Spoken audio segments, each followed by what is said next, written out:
Hello, everybody. Thank you for joining us once again. Today, we're going to be reading another little golden book. You all know we love our golden books.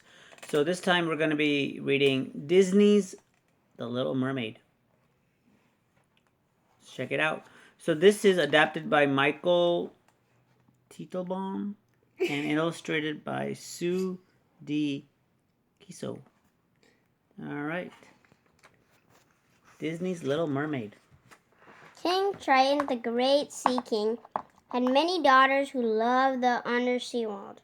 But Triton's youngest daughter, Ariel, dreamed of the world above the water surface, the world of humans.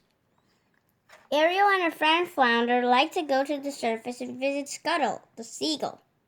Scuttle told them all about the human object that Ariel found at the bottom of the sea.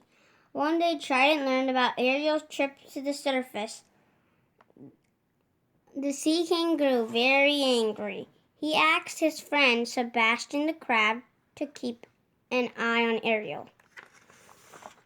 A few days later, Ariel noticed a ship sailing way up on the surface of the water. She quickly swam toward it. Ariel, please come back, cried Sebastian as he and Flounder swam after her. When Ariel surfaced, she saw a huge ship filled with sailors. Ariel's eyes lit up when she spotted the sailor of others called Prince Eric. It was love at first sight. Suddenly, the sky darkened. Heavy rain began to fall. The lightning split the sky. The ship was tossed off on the waves, and the prince was thrown overboard.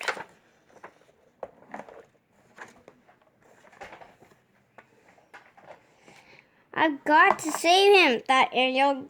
She grabbed the drowning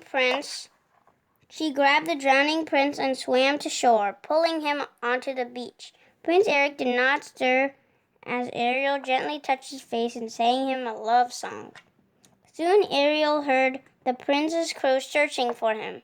She did not want to be seen by the humans, so she kissed the prince and dove back into the sea.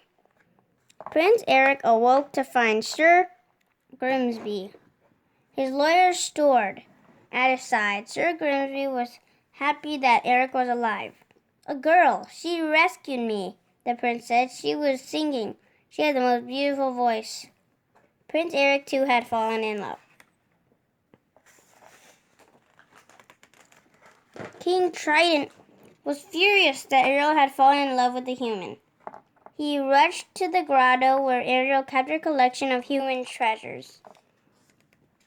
Contact between the human world and the mirror world is strictly forbidden, Triton shouted. He raised his magic trident and firebolts of energy around the cave, destroying the treasures. Then the mighty Sea King left. Ariel buried her face in her hands and began to cry. Meanwhile, not far away, evil forces were at work in the undersea kingdom. Ursula, the sea witch, who had tried to overthrow Triton, was looking for a way to take over. Through her crystal ball, she could see Ariel crying, and an idea came to her. Ursula sent her slimy eel servants, Flotsam and Jetsam, to Ariel's grotto. There they convinced the little mermaid that Ursula would help her to get her beloved prince. Ariel was so upset that she ignored Sebastian's warning and swam off with Flotsam and Jetsam to meet the sea witch.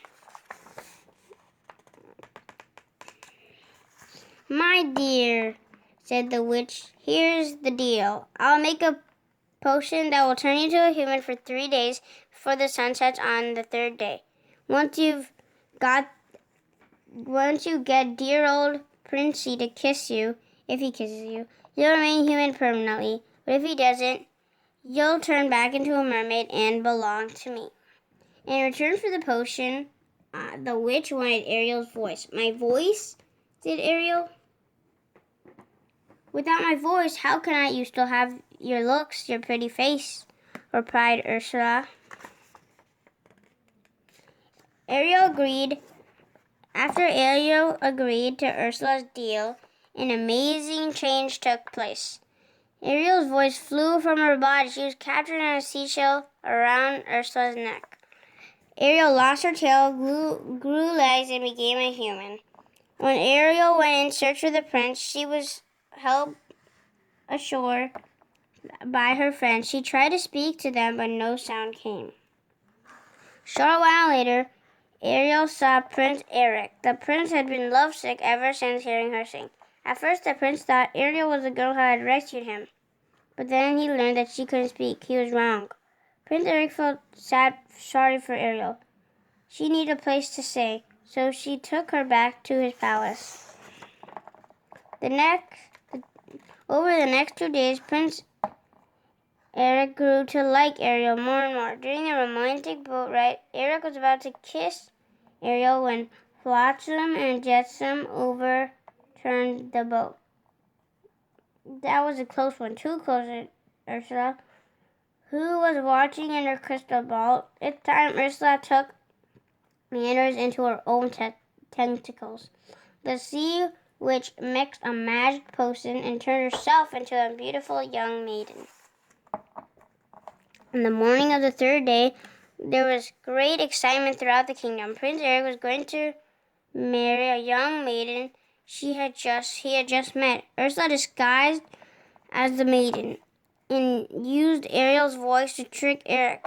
Now he believed that the maiden was the girl who had saved him from the shipwreck. Poor Ariel was heartbroken.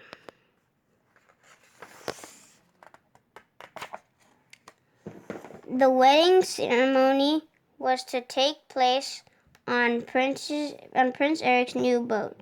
Scuttle flew by just as the bride passed in front of a mirror. Her reflection was that of the sea witch. Scuttle rushed out to tell Ariel and the rest of his friends. Sebastian quickly formed a plan. Flounder helped Ariel get out to Eric's ship. Scuttle arranged for some of his seagull friends to delay the wedding, and Sebastian hurried to find King Triton. Prince Eric and the maiden were about to be married when a flock of seagulls, led by Scuttle, swooped down on the bride. She screamed in the sea witch's voice.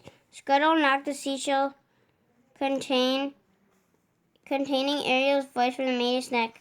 The shell shattered, and Ariel's voice returned to her. It was you all the time, said Prince Eric. Oh, Eric, I wanted to tell you, said Ariel. But the sun disappeared over the horizon just as they were about to kiss. Ariel's 3 days were up. She changed back into Mermaid, asked Ursula, grabbed Ariel, and dove off into the ship. Thanks for Sebastian's warning. Triton was waiting for them at Ursula's lair. I might be willing to make an exchange for someone better, cried Ursula. Triton agreed, and he became Ursula's prisoner. She now had a magic trident and control of the undersea kingdom. All of a sudden, a harpoon struck Ursula in the shoulder. Prince Eric had come to Ursula's rescue. Together, they swam to the surface. Ursula followed close behind him, and then she grew bigger and bigger with anger, until she rose out of the water. Prince Eric swam to his ship and climbed on board. He grabbed the wheel and turned the ship toward Ursula. Just as the sea witch was about to fire a deadly bolt at Ariel from the trident, the prince's ship slammed into Ursula. The evil witch was destroyed. Now that the witch was gone, Triton was freed.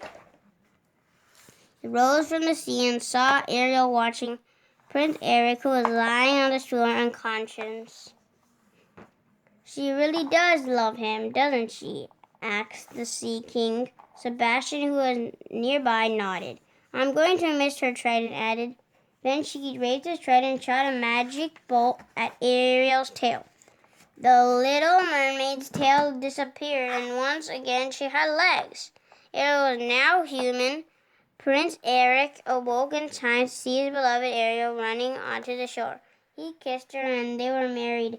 That day after the wedding, Prince Eric and Ariel sailed off on their honeymoon to live happily ever after. The end. Thank you for watching. See you next time. And spending some time with us. Stick around for the next video. It'll be coming very soon. Bye.